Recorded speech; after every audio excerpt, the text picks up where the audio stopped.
I fear not the dark itself, but what may lurk within it. Welcome to Lurk, bringing you creepy, strange, and bone-chilling stories, with your hosts, Tim Harrison and Jamie Jackson.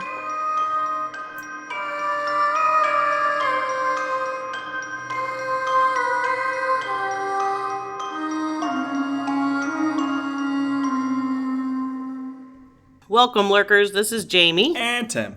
And we're here to bring you episode 3. Episode 3.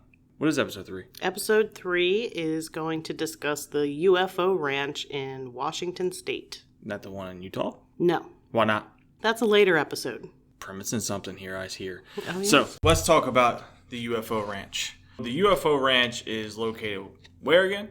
So it's located in Trout Lake, Washington, and it's about 13 miles from the base of Mount Adams. Mount Adams? Mm-hmm. What's so special about Mount Adams? Well, I'll give you a little bit of history of Mount Adams because that kind of plays a role in the background information for the ranch itself. Mount Adams is 12,307 feet tall, and it's the second highest peak in Washington State. It's also the largest active volcano in Washington and among the largest in the Cascades. You're telling me a 12,000-foot mountain is an active volcano. It's actually, if you look at the map, and I have a map here, and I'll put a link, obviously, in the show notes. Here's Mount Adams. If you go to the west, Mount St. Helens would be right here. It's not on this particular printout, but it would be right there. So, same area as Mount St. Helens. Sounds like a lovely place to live. I actually remember Mount St. Helens erupting because I was alive then. You were not. It was 1980. I was born 16 years after that. That's right. Anyway. That was you on that one. I know. That was a you on that one. That wasn't me. I know. That was me pointing out my age this time, not you. So Mount Adams is also referred to as the UFO Mountain. Why?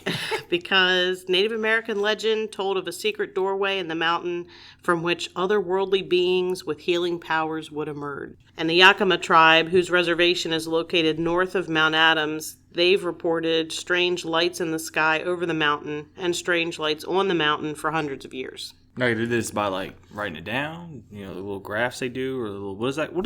What is the images on rocks called again? Pictographs, I think, or petroglyphs. Petroglyphs. Pictographs are like the thing the kids do. Petroglyphs. Petroglyphs. Did they record it based off of that, or like passed down through? Probably more, I would say, oral history. A lot of Native American tribes have a storytelling history, so I don't know. I didn't look into it that far. That'd be crazy. I'll look it up and let you know. Sadly, I know you will. Yes. In addition to the Native American legends, there was also in 1947, a pilot and a businessman actually had a sighting of UFOs flying over Washington State, and it was a pretty significant report. It was late in June in 1947. The gentleman's name was Kenneth Arnold. He was 32, businessman and a veteran pilot, not a new pilot. He's been around the block. He's been doing this for a while. He was flying over Washington State, and he saw something strange.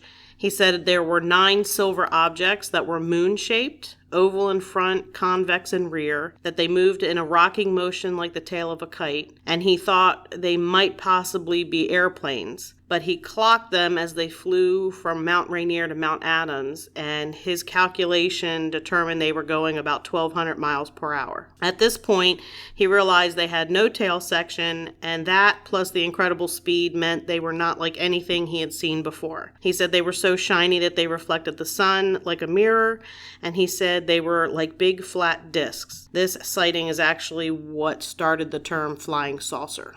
So, Mr. Arnold somehow can...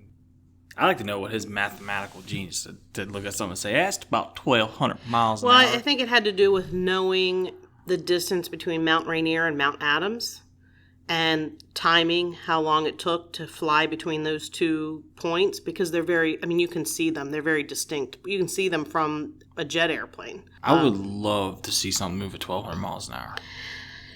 Well, he did. That's not cool. Yeah. Especially during that time. 1,200 miles per hour is twice the speed of sound, and it's significantly faster than any known aircraft. I think there was a rocket that flew at 1,200 miles per hour. So scary. Rockets typically don't move the way these moved. So not a rocket, and I believe the military acknowledged that they had not fired off any rockets. So also, I mean, from at least what he was describing, you don't see any flames or anything coming out the back. No. That's kind of how a rocket would be fired. Am I correct? Has like a smoke trail kind of deal coming to it because it has to be propelled by something. I am not sure. Usually, I mean, when I've seen like shuttle takeoffs and things, they usually got exhaust of some sort. I think the last time I checked, they don't reflect the sun. Not the ones that I've seen, no. Slightly, not like a mirror, not like he was referring to. And I ain't gonna lie to you, if I was him, I saw 9 of those bad boys, and supposedly they're rockets, air quotes on this one, I'm running. That's a problem. You got 9 rockets coming at you, that's a problem. Well, I don't think they were coming at him, he just saw them. I don't care if you saw them, that's a problem. You're not Rambo, you go on. Get them out of there. So he sees this, and at the same time, there were several witnesses on the ground in both Oregon and Washington that corroborated the story. They saw similar objects, but from a different viewpoint. They were on the ground, and he was flying. And he did say that he might be off by a couple hundred miles per hour in his calculation. I mean, that's really not very significant.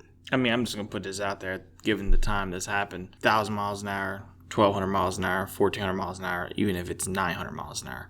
Yeah. You're cooking. You're exactly, moving. Especially with the strange shape. Yeah. It wasn't shaped like a rocket. It was a disc. So it was a flying saucer, which is what started that whole term. I think that's the whole thing here, too. It's a saucer. Like, we're Right. talking about where a saucer originated from. So if someone can identify as, I don't care if it was a rocket. Right. It looks like a saucer. Yes. Interestingly enough, he finally lost sight of them when they descended below the western slope of Mount Adams. So they were coming down to the ground on the western side of Mount Adams. Not today. Not today. No.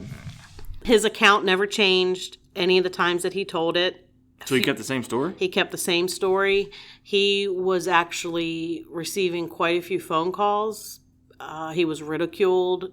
I think he may have been threatened once or twice. It's just wild what he saw. But he was not. He wished he had not shared the story in the first place because of all the attention he had gotten, the ridicule that he dealt with. What about the people that can corroborate a story? Have they faced anything? It didn't say anything about that. They weren't really listed by name so much. He was the one who made the first report of what he had seen, and these other people had made reports at the same time, but they were mentioned more to just add validity to what he was talking about. Interestingly enough, a few weeks later in July, the infamous Roswell crash happened in New Mexico. That's a cool winky dinky. Yes, or is it? I don't know. That's a missile. Yeah. Anyway, that brings us to our main topic of conversation, which is the UFO Ranch there in Trout Lake. It's also known as Gilliland's Ranch and the ECETI Ranch or the Satpa Sanctuary. And it's located, as I said, outside the small town of Trout Lake. There's not much in Trout Lake. There's like a hotel. Yeah, that's it right there. It's like a hotel. There's a cafe that we went to that's really awesome. It was good. We went there a couple times because I've actually been here. Oh, you actually been there? I've actually been there. Fun fact, you've been to a lot of places that we covered. I've been to some creepy places. Which is a little scary because the one place I actually want to go to is pretty scary, which we'll talk about that later. Yes. It's named, when it's referred to as Gilliland's Ranch, it's named after James Gilliland, which is the owner of the ranch. And I do want to share a little history about him. He was once a successful real estate salesman in California. He didn't really have much of a interest in mystical things at the time, but when he was out body surfing, he got pulled under by a sneaker wave, which is also known as a rogue wave. It's a wave that's typically much larger than the others, and it's unexpected, hence the term sneaker wave, because it sneaks up on you. Sneaks up on you. And James said that when he was pulled under, he shot through a dark tunnel to meet what he called the source, and the source gave him a choice. He could either go on or he could go back to Earth. And he chose to go back, and when he did, he woke up puking on the beach. So basically, he had a near-death experience. He almost drowned. Yeah. Yeah. But a lot of people have similar explanations and say that they, going through a tunnel, that they've met some individual thing, whatever you want to call it. James chose to call it the source. And they make that decision to go back or to continue on. maybe we'll look into that sort of thing in another episode. We should. I think we 'cause should. That's interesting. Yeah. That's very interesting. They all have very similar stories about what happened. It's just weird that he was in the water and he went through a black tunnel and he came out to this room where was something speaking to him or it was like talking in the ear to him? It didn't say. All right. It doesn't specify which one. He just said he met the source and gave him that choice and he chose to come back. I'll be pooping my pants if he said he saw like some like 7-foot creature chilling there. It was like, you come with me or you go back. I think I'd go back. I think I'll go back too. Yeah. He wakes up on the beach, and after his experience, he kind of discovered that he had changed in his way of thinking. He didn't really care about the real estate business anymore. But he was very successful in it. He was very successful. And instead, he began to seek a more spiritual path. So he started meditating and getting more involved in mystical, spiritual sort of things. New age type things. So the guy who had no experience or no interest. He had a mild interest, it said. Mm-hmm. He says his near-death experience blew me wide open. It shifted me up into what I call the interdimensional mind. He began having visions of a place that was surrounded by mountains. And when he finally visited Trout Lake, Washington, he saw Mount Adams, and he said he knew that was the place that he had been having visions of, that he had dreamt about. I have to ask, was my man on like LSD, anything like that? I don't think so. I do know that the ranch has a strict no drugs, no alcohol policy. Okay, never mind. I was just kind of curious. What year was this?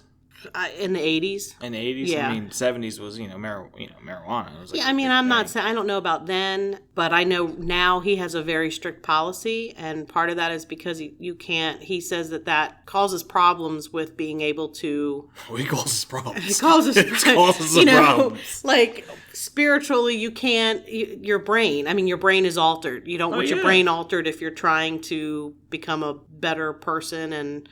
more interdimensional, as he refers to it. Well, 200%. You don't want to take a dab of LSD or acid or I don't know. I don't do drugs, but anyways, neither. You do one of those. All of a sudden, you're staring up and you see a daisy. All of a sudden, it's a spaceship. You know what I mean? You don't want to be that kind of guy. Yeah. So it is good to clear that up. I can say that there is a strict you policy. Met him. I had conversations with James. Yeah. He is an awesome guy. Of course, I have to ask this. I mean, I don't want to be the guy, but. If I don't ask this, someone who's listening to this is going to be like, well, clearly he's on drugs. Come on, guys. He's on drugs. And it's like, okay, well. I don't think so. When I met him, I would say no. And like I said, the policy is no. No drugs or alcohol. And you got a pretty good bull scat radar, so we're good to go. Usually. He ends up buying the property because this is the place that he's envisioned. And that's how the ranch started. It was first known as the Sattva Sanctuary, and it was meant to be a retreat for spiritual healing, just to promote all the new things that he was into at that point. I mean, that's still even new now in 2021. A lot of people are starting to get into that spirituality and, that mind-body connection kind of deal going on. Right. 8 years later, he's meditating in the house when he hears a voice in his head that said it was coming from a ship. And when he stopped meditating, his sister ran inside yelling that she had... I told you. Yo, I told you. I'm leaving that in here. I'm just letting everybody know. We record in Tim's gym. Tim keeps telling me that it's haunted. I told you. And I believe him because there actually was a body found back behind the building that we're in. I'm going to go look. Hold on. Give me a second. I'm going to go look. Okay, you go look. Oh. No. Oh. There's nothing there. Nothing. And the door into the ladies' room just closed. And it's not a door that stays open. It automatically closes. So anyway, It's a heavy door. It is a heavy door. It's a very heavy door. As a woman who uses the ladies' room, it is a very heavy door. Well, then near the slam ball, the resistance tubes and bands will move periodically by themselves and stop by themselves. Mm-hmm. Don't know why. Yeah. Now, they're not moving now currently, but just wanted to leave that in there because weirdness started happening here while we were recording. Okay, so 8 years, what I had mentioned before, 8 years after he bought the ranch, he's meditating. He hears a voice say it's coming from a ship. His sister runs into the house yelling that she sees a UFO that's hovering above the house. Okay, that's just normal day. Yeah. So that's when he started with the ECETI Institute, which is also what the ranch is referred to, the ECETI Ranch.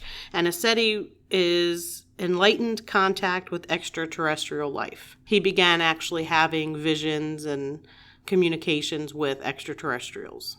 That's what he's saying. Yes, that's what he's saying, that he started communicating with them. And based off one experience where he's meditating, someone can validate that he said he heard something talking to him to say he's in a spaceship, and there's a spaceship above his house. And there was one apparently above his house.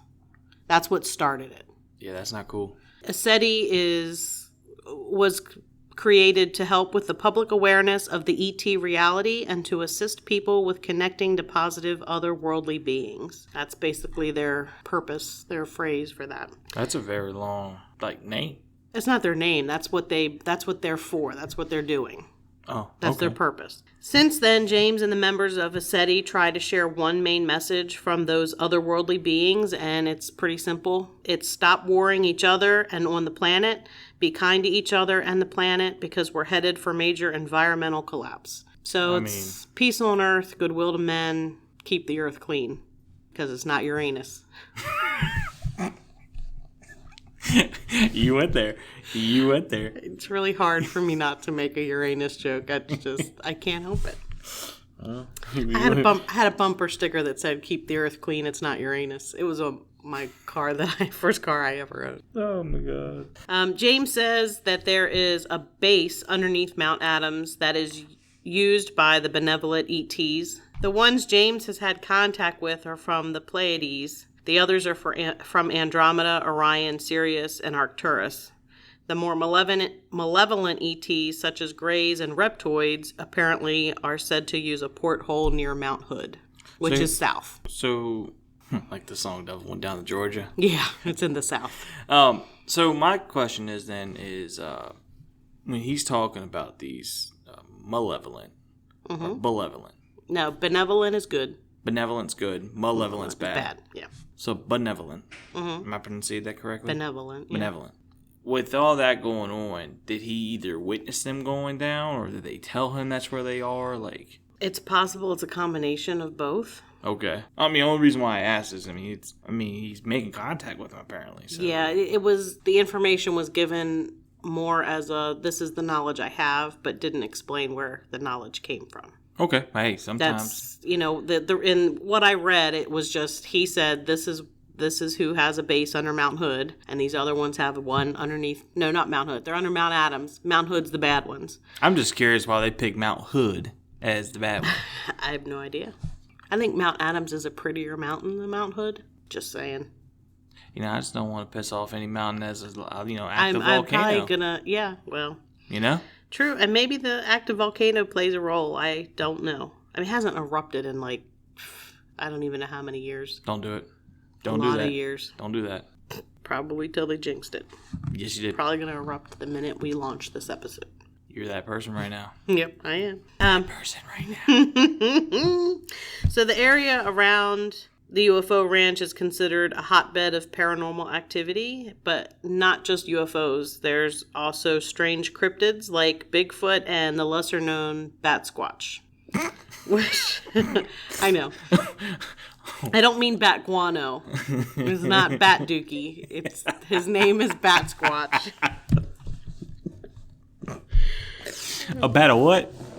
Bat Squatch. Bat Squatch. So I'm just going to briefly talk about Bat Squatch because this isn't what we're talking about more UFO stuff, not... I'm a child. You need to explain to me Bat Squatch. So it's a creature that is said to have purplish skin, glowing red eyes, wings like a pterodactyl, and a head like a primate or a bat. Not too far from Mothman. I'm going to point that out there a little bit. The glowing red eyes, the wings. It's said to be tall, humanoid. But there's no link between Bat Squatch and Sasquatch other than the name. I think they just picked Bat Squatch because it had wings, and Squatch from Sasquatch is really the only reason why it came about. Both creatures have been seen on the property. And now, do they coincide with UFO sightings, or are they kind of I'm going to say the UFO sightings are so prevalent, it would be difficult, if not impossible, to separate the two of them, because there are UFO sightings almost every day here at the UFO Ranch. Mm-hmm. And then Bat Squatch is there occasionally, so how do you say One can't go without the other kind of deal. I mean, they're there all the time. I mean, I don't know how often bat squatch. I didn't see bat squatch. I did see UFO activity. Okay. I don't know. It's possible. Probable. I mean, if you compare it to Mothman, Mothman, I think, was there due to UFO activity. Okay. Or because of it. This has a similar description. I think it's possible that it has something to do with it. Not necessarily Bigfoot. I mean, he's there. He's there. Some people believe Bigfoot has something to do with aliens, but I personally don't. Bat Squatch could be totally different. There's not a whole lot of information on Bat Squatch. So there's an area in the ranch, it's called the Field of Dreams, and that's where most of the stargazing happens, and that's actually where we camped. I'm going to pull up some photos to show you, Timothy. Oh, this is new. You may have seen the photos before. So I'm going to share these photos with you. This is actually our tent there in the Field of Dreams and Mount Adams in the distance. That's beautiful. It's absolutely gorgeous.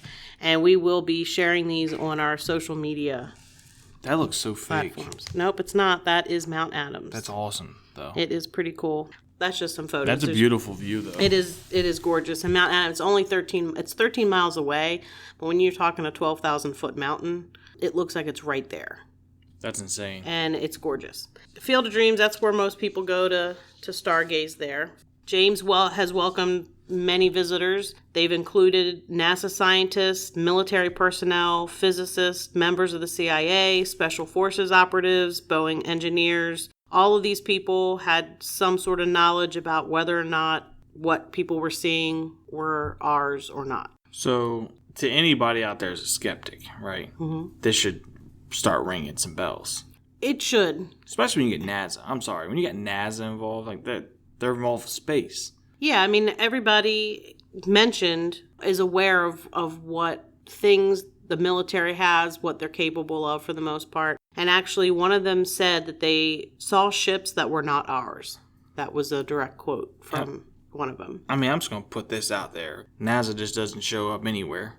No military personnel just doesn't show up anywhere unless it's for something. Well, I mean, you have people who have their own hobbies and opinions, just like any profession. So some of them could have already gone expecting it to be UFOs. Okay. To play devil's advocate a little bit here. That's fair. In any profession, people have their own opinion about things, no matter where they work. I'm not saying that they went there being skeptical 100% and saw this stuff and changed their mind, but they are more knowledgeable about aircraft, what the government may or may not have, and how it acts. So they have a little bit more knowledge than most people. Okay, that's interesting. And he's always invited people like that who are skeptical to come and watch, to come and see what's going on. Hey, that's the ultimate test of a true spot. Hey, if you don't think it's real, come here. Exactly. That's fair. And there are about 3,000 sightings a month at the ranch. It's 100 sightings a day. It's about one every hour. Yeah. You're guaranteed almost one every hour. That's an average. So sometimes a little less, sometimes maybe a little bit more. Actually, no, that's more than that. It's 4 an hour. I'm not doing the math, so. Yeah, it's 4 an hour. It's a lot. But that's my math. It's a lot. It's 4 an hour. It's 4 an hour. It's 4 an hour. I believe that. There was an electrical engineer named Dave Ackers who investigated the lights, and he wasn't convinced of anything else other than the fact that these things are real and that on occasion they seem to exhibit what you would interpret as intelligent behavior. That's creepy. Yeah. That's creepy. Yeah. One witness said that they saw what they thought was a shooting star moving down towards the horizon, and then it suddenly shot up the opposite direction. So meteors don't typically do that. Well, last time I checked, they don't do that. I don't know of any aircraft that do that. Many witnesses have seen what James refers to as powering up, and this would be the acting in an intelligent behavior. Like pulsating? Yeah. What happens is there will be a light that you see in the sky that looks like a star. Say it's about the size of a grain of rice, and then it will suddenly get really, really bright and gets larger to where it's like the size of a dime. So like it's powering up. Yeah, almost. like it's powering That's up. crazy. Mm-hmm. Yeah. James also has an uncanny way of knowing about what time things are going to show up. Like a sixth He'll sense. say, yeah, like 10, we're going to start seeing stuff at 10. At 10 o'clock, they're going to be here. No joke. And it happens. All right, do you think he might be doing something? I don't know how unless he has a spaceship. And It's fair. That's fair. we're talking stuff that is way up in the atmosphere, not anything that's close to Earth. That's creepy. The way I learned about all this, the UFO Ranch, Dave Schrader, who is a talk show host, AM radio host, he hosts Darkness Radio, and I do want to plug it. I think it's a phenomenal paranormal talk show. It is.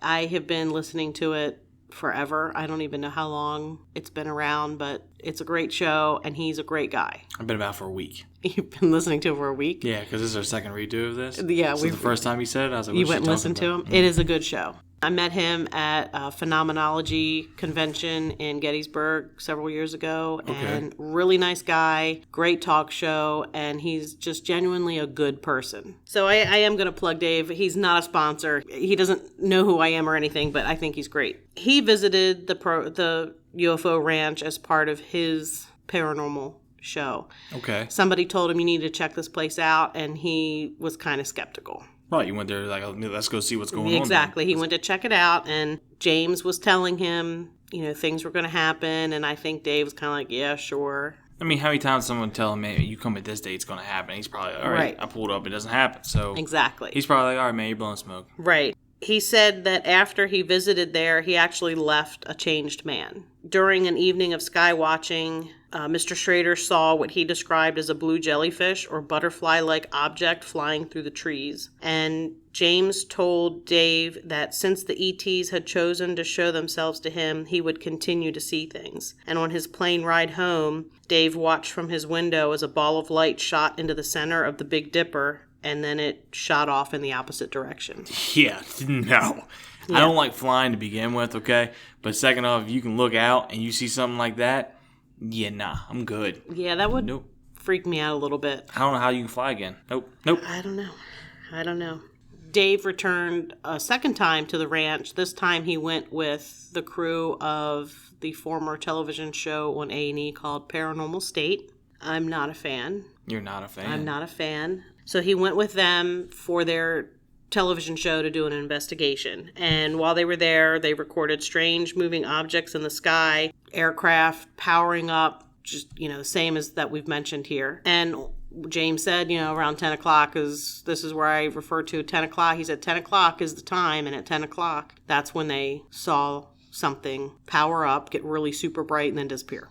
I wonder if aliens work on the same time we do. Because, time isn't human illusion or a way to measure things. I don't know. Kind of curious on that. Yeah.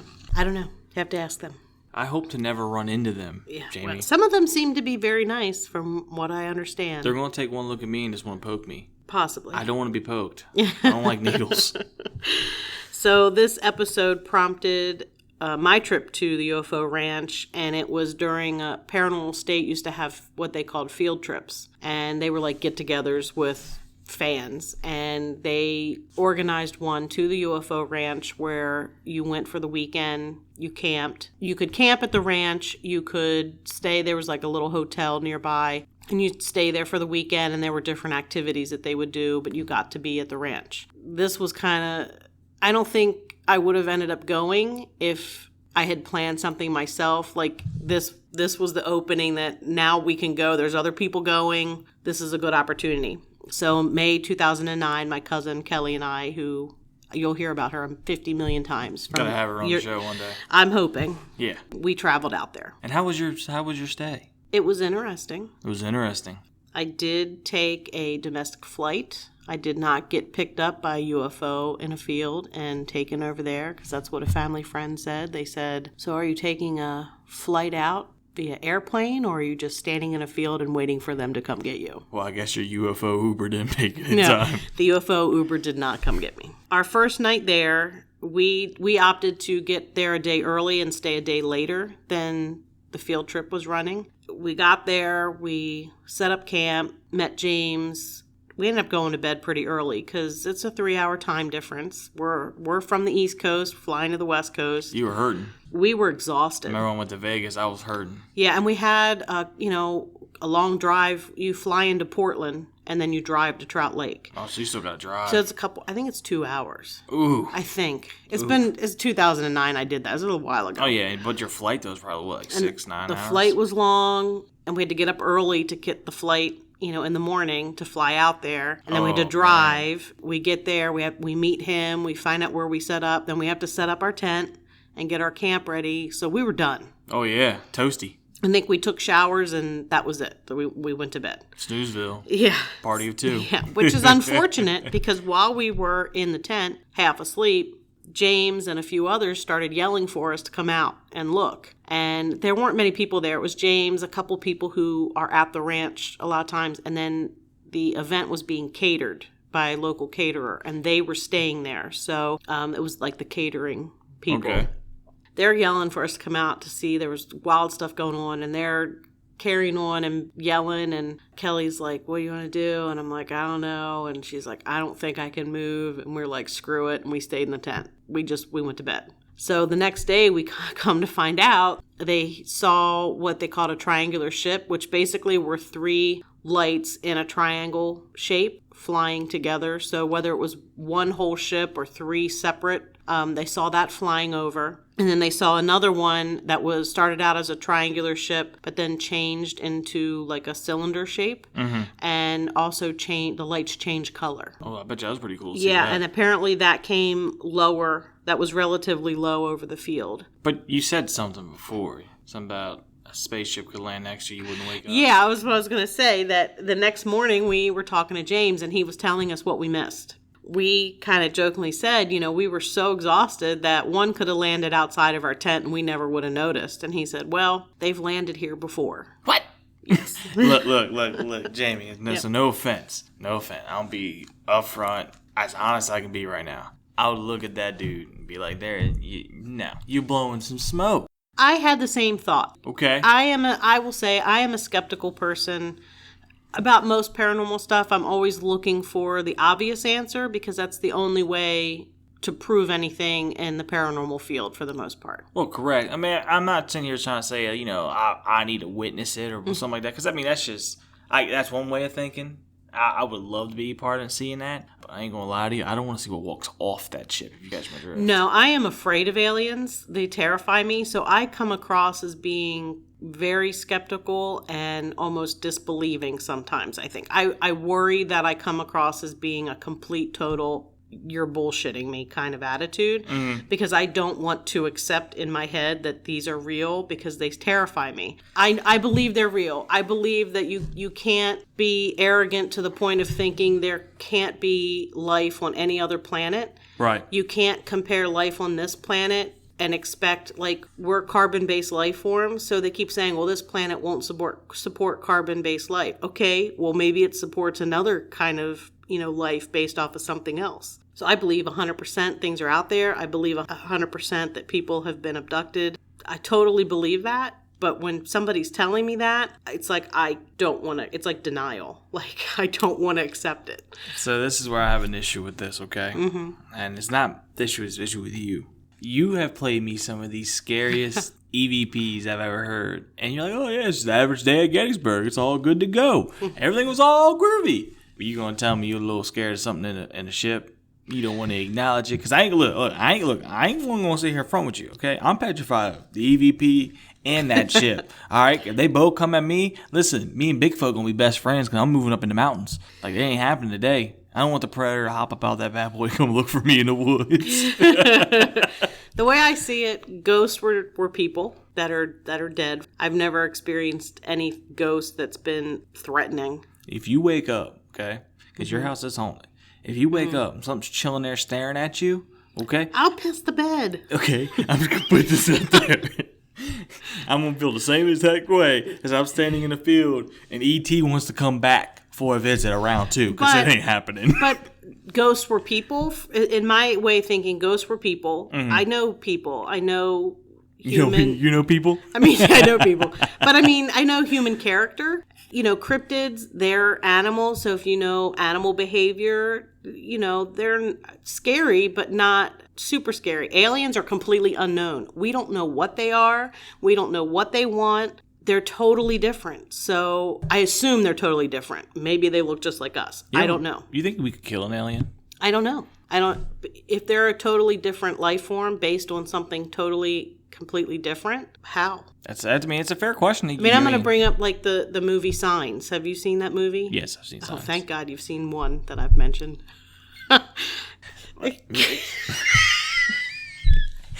That's okay. You know what? That's fair. Yeah. That's fair. Yeah. That's fair. So in the movie Signs, But what year were Signs made again? I have no idea. I think it was like 91. I have no idea what it was made. So in the movie, they kill the aliens with water, which you wouldn't necessarily assume that that's how you would kill something, because that's something we need to live. How do you kill something if you don't know what it's based off of? Oh, Jamie, by the way, Signs made in 2002. So this millennium. And I did see it. Thank God for that. Yep. Because you haven't seen Goonies or Wayne's World. Just saying.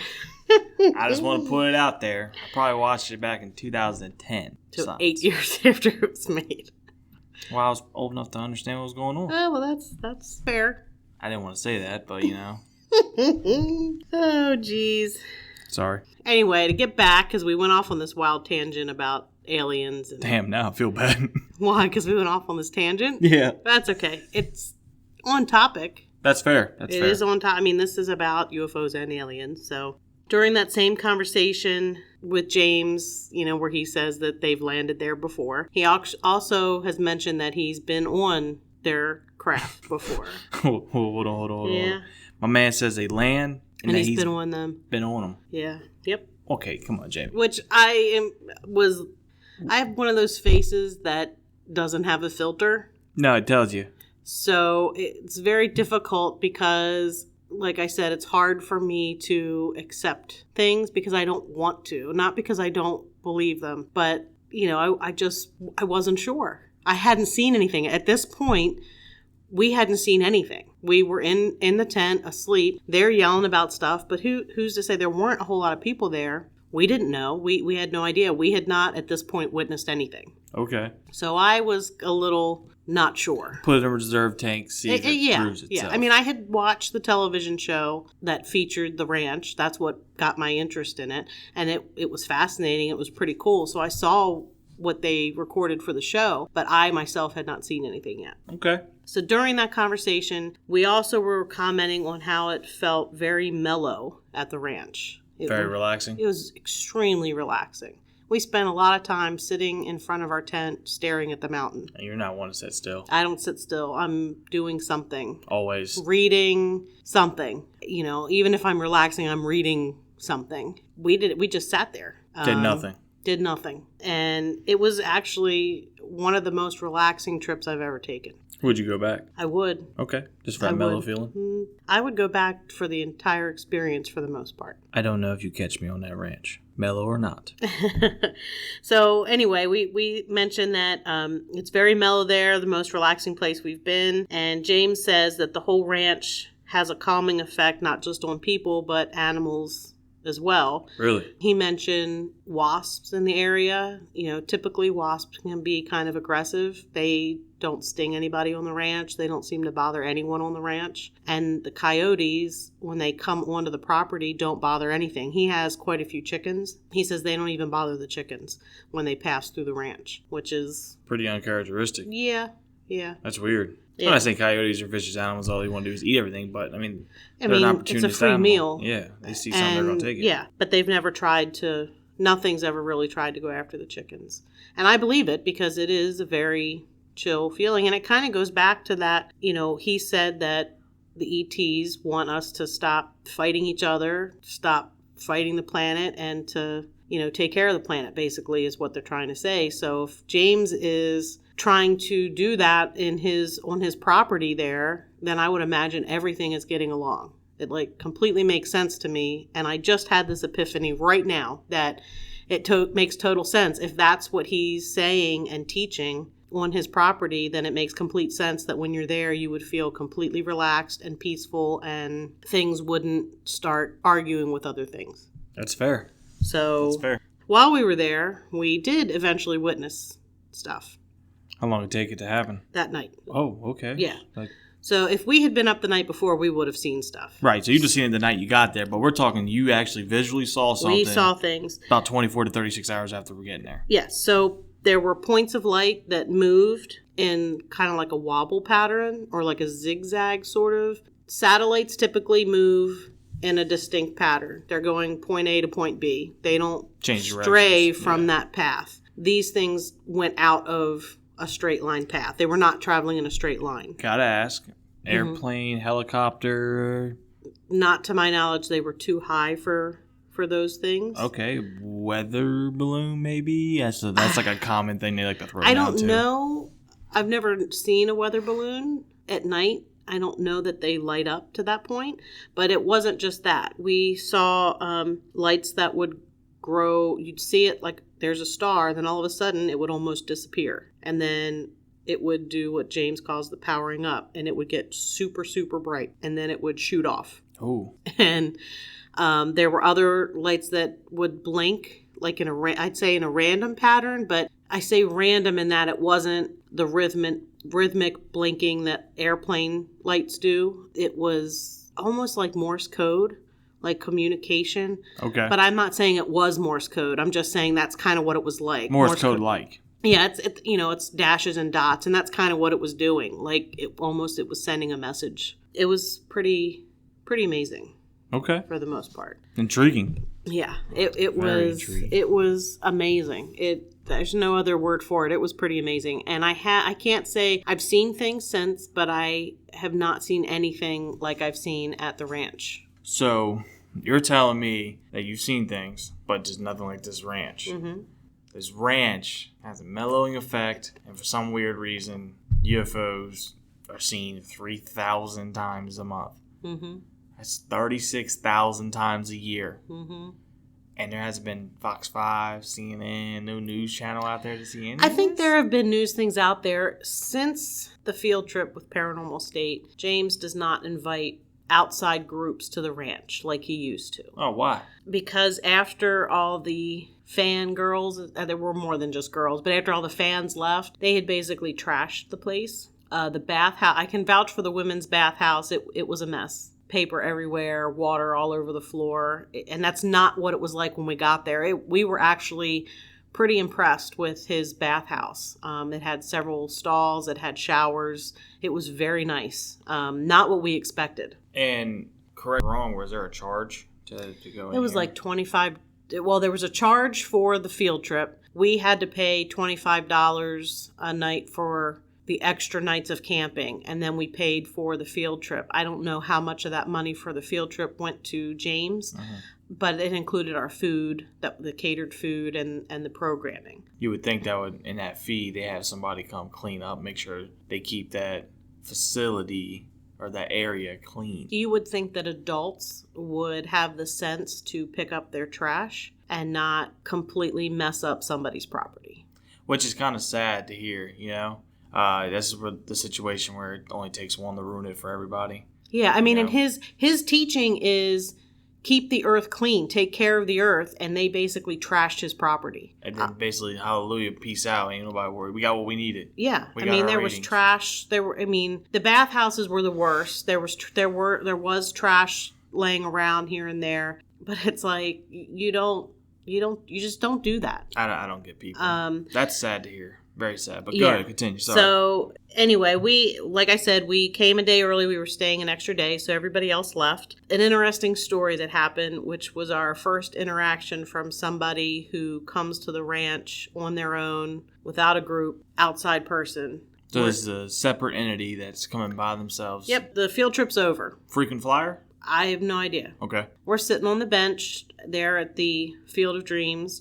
It's in the evening. It's not dark out. We're not stargazing at this point. The stars aren't out. We're just chilling, looking at the mountain. Which is beautiful. It is gorgeous. This guy comes up to us. The only way I can describe him is that it was Santa Claus. Like, it was Santa Claus. He had the white beard. He had the white hair. He's wearing a pair of, I call them dungarees. Just totally channeled my grandmother in saying that word. I don't know why I said it. He had overalls, jean overalls. You're laughing. I seriously my grandmother used that word all the time. I have no idea where that came from. He had jean overalls on. Okay. He had a black T-shirt underneath the overalls that had... Santa went black for Christmas. It had like a white design on it that was some sort of spaceship type thing. Okay. You couldn't really read it because of the bib on the overalls. And he had a flannel shirt kind of as a jacket, which I do that style all the time. And he had a straw hat, a wide brim straw hat on. That a boy. But it was Santa Claus. Get him, Santa. It looked like Santa. Heavy set guy. I mean, looked like Santa, body, shape, everything. If he walked away after you talked to him and said, ho, ho, ho, I'll be done, I would have died. done. He did not say ho, ho, ho at all that I heard. However, he was kind of talking himself outside his tent, which his tent was not where ours was located. Our tent had been allowed to be in that field. Usually people camp outside of that area and in more the parking area. So he was in the parking area near the cars, and he's kind of coming out of his tent. We noticed it looked like he was talking to somebody. And Kelly had to go get something out of the car. So she goes to the car and she comes back and she's like, James, you're not going to believe this. She's like, he has an alien head. What? Like a fake alien head sitting in a dog bed. Right? So I'm dying at this point. And No she's way. like, and he's calling it Thor. He apparently was out there. He's like, hey, Thor, buddy, how you doing? You like your bed? How you doing, Thor? I shit you not. Oh my, why Thor? I don't know. I don't know. And I think he had a VW bus. Like it doesn't get any more stereotypical than that. Oh my God, yeah. Jamie! I know. And some other his friends of his showed up too. That apparently they must either come there. Well, he asked us who to talk to about camping. So it must have been his first time, but he must go to different UFO things with these other people that showed up too because they knew each other. He must have brought the Avengers. I don't know. I have no idea where Thor came from. He was an older guy. I doubt it was the Avengers. You go Avengers. I don't think it was Avengers. Oh my God, It I'm was sorry. back. That's okay. Oh God, I bet you I would have paid. Okay, I would really have paid the $25 just to see Kelly's face. Yeah, Her face, I bet you was like, let me tell you, what the? she's far better at filtering her facial expressions than I am. I at that can't point- filter them. Except I can read her like a book, and Oh my God. in situations I can't even look at her because that'll be the end. Oh my God, my eyes are getting all watery laughing at that. I'm telling you, her face probably like, what the? Oh, she was just like, happened? oh, it was hilarious. Oh my! I mean, we still talk about this story. This story is told all the time. This is we go back- legendary. It is. My biggest regret is that I did not have a photo of him. Like, You should I have taken did one. not take a photo. And Thor. And Thor. Well, Thor was that would have been too obvious. I could have probably taken a picture of him and not have been so obvious that I was taking a picture, but to walk up and say, hey, can I take a picture of your alien head?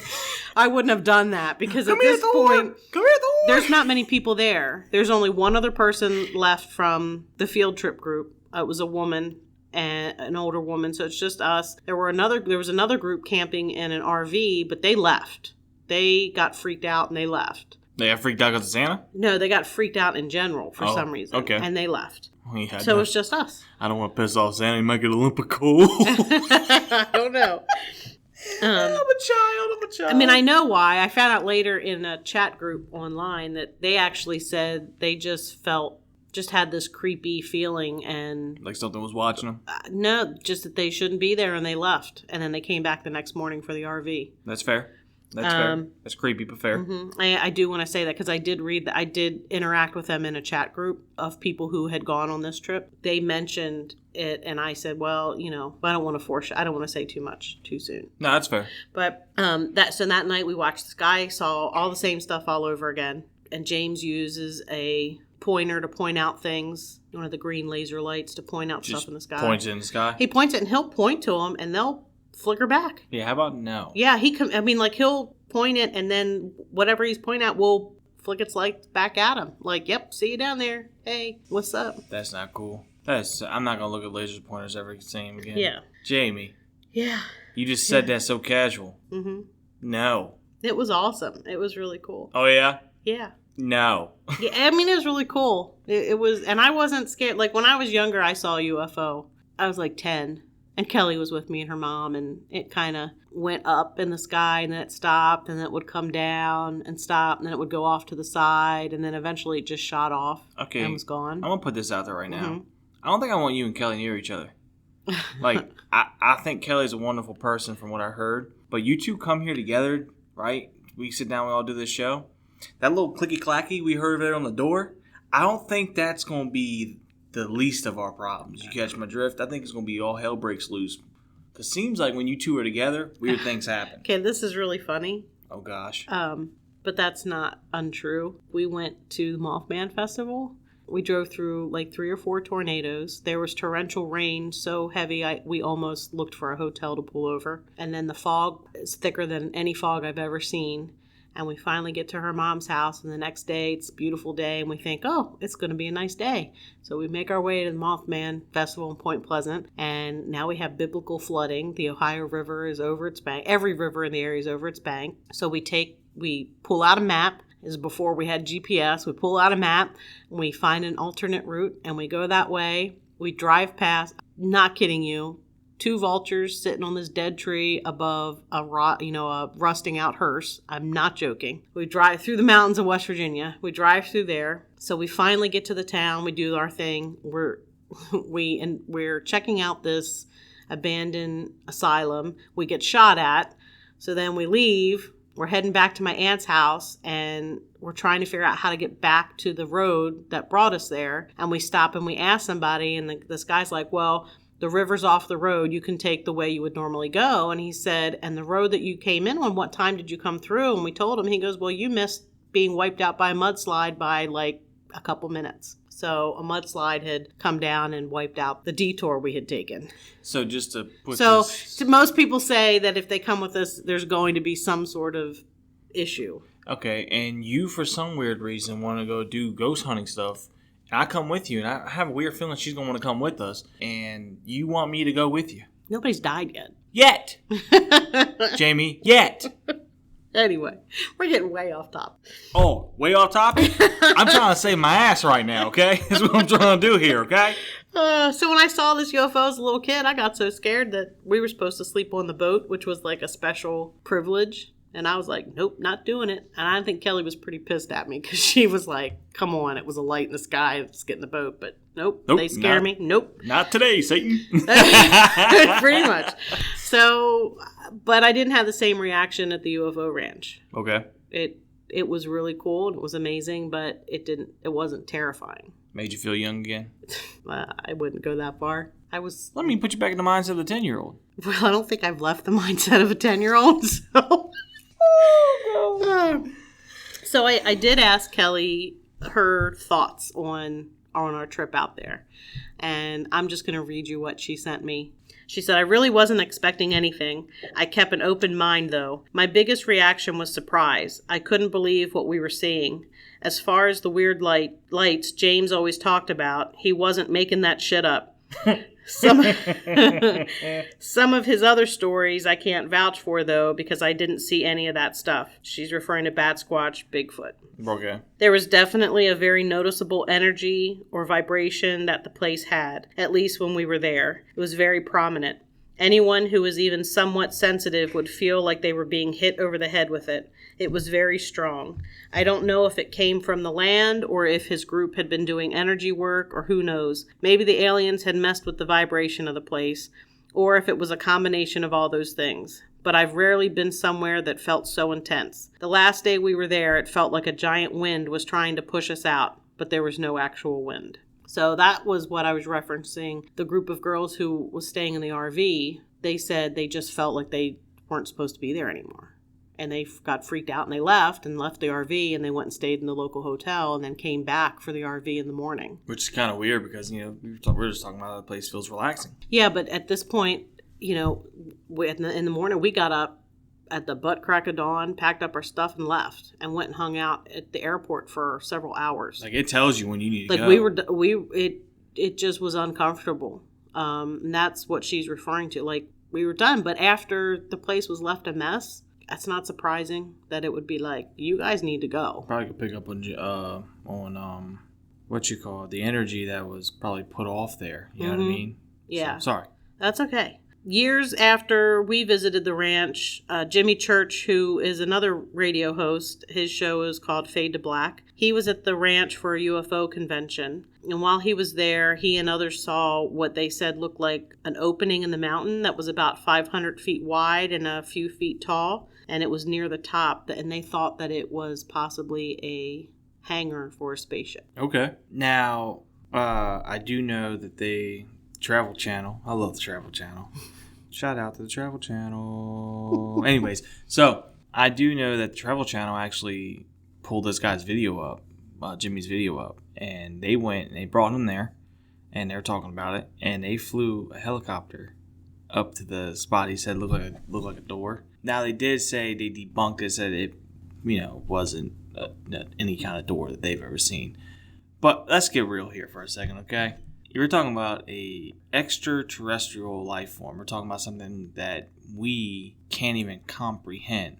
It takes us hundreds of years to travel to certain planets in our orbit system. These people can jump from places to places.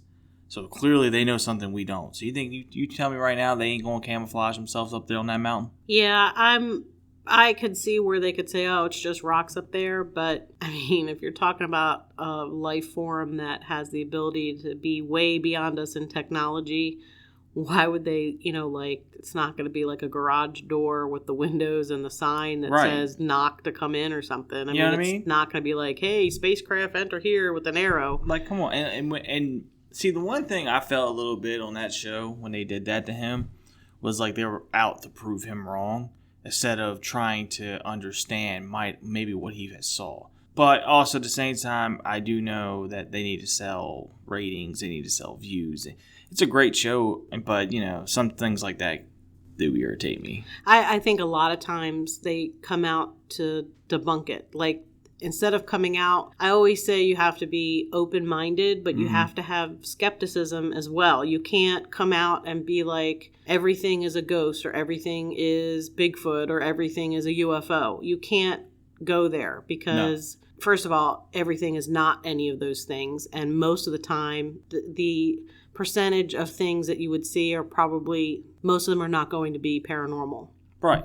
So you have to have some skepticism. You have to be able to question it.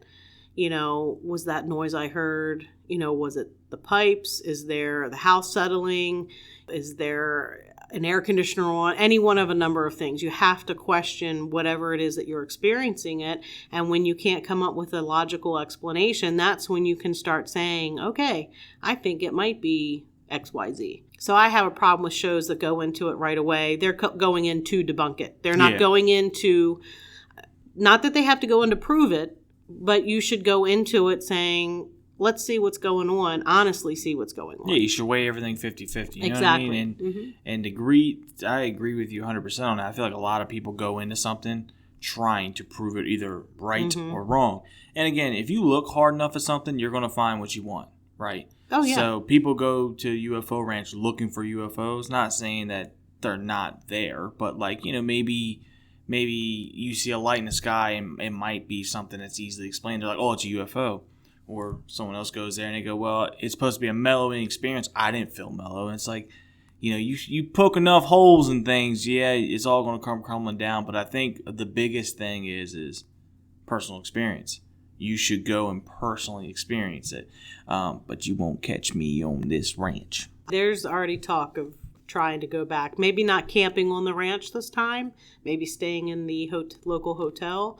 Because he does, while he doesn't invite outside groups, he does have like stargazing nights where you pay like $15 to go and stargaze, and you can camp there as well, like we did. I would love to experience it without all the crappy people. Yeah, it sounds like your experience started off crappy then finished pretty well. Yeah, I mean, it started pretty well when we didn't have all of the people. I mean, we had a good time during that field trip. We met some amazing people. Right. We had some amazing interactions. Michelle Belanger, who was the psychic they had on Paranormal State, she is awesome. She has a phenomenal singing voice, and she sat on the hill singing while we walked the labyrinth stones that he has there. That's like a meditation sort of thing. Okay. She stayed at campfires and had we just had these great conversations with her. I met people who were there on the field trip that one of them was Francine, who was from Banff, Canada, and talked about how the time she lived in Israel and what that was like. And I mean, we had some really deep connections with people. Right. That I really wasn't expecting that. Which is awesome. Yeah, it is, because I'm an introvert. Kelly's kind of, we new people are, we don't embrace, we're totally opposite from you, Tim. You want to hug everybody. Hey, and that's awesome. I mean, truth be told, we wouldn't be doing this podcast if not for you. I mean, seriously. I don't know about that. No, I still would have been researching until I was 85 years old. So. Well, next thing is push you for your book. Yeah, whatever. That's going to happen. Sure. So. I got a secret weapon for that. Yeah, okay. Meeting those people and talking and having those deep conversations, that was unexpected and it was awesome. So not everything was negative about that group, and we did enjoy ourselves, but at the same time, just the way things were left, and it was disrespectful. And yeah. So the day before was great. The first night, it's a shame we slept through it, but I think you're all right. Yeah. The 3-hour time difference is a little tough. It was very tough. Very tough. So it was a pretty cool experience. And there's definitely something going on there. I like it. I guess this brings us to the conclusion part of it. This is the end of episode 3. So episode 4 is going to be? Missing 411, Dennis Martin's disappearance. Okay, awesome. So I can't wait to dive into that. I love Missing 411. I don't like the situation of Missing 411. I just love the mystery and the craziness that goes behind it. Well, Jamie, outstanding job today. I love this. Tell everyone where they can find us. Well, you can find us at www.lurkpodcast.com. What? And from there, you can find the links to our Facebook, Instagram, and Twitter social media pages. And I encourage you to follow us there because we do post photos that we discuss in the episode will be posted there. Links will be posted in our show notes. I hope everyone has a great night, Jamie. Great job today. Can't wait till next time. All right. See y'all later. Keep lurking.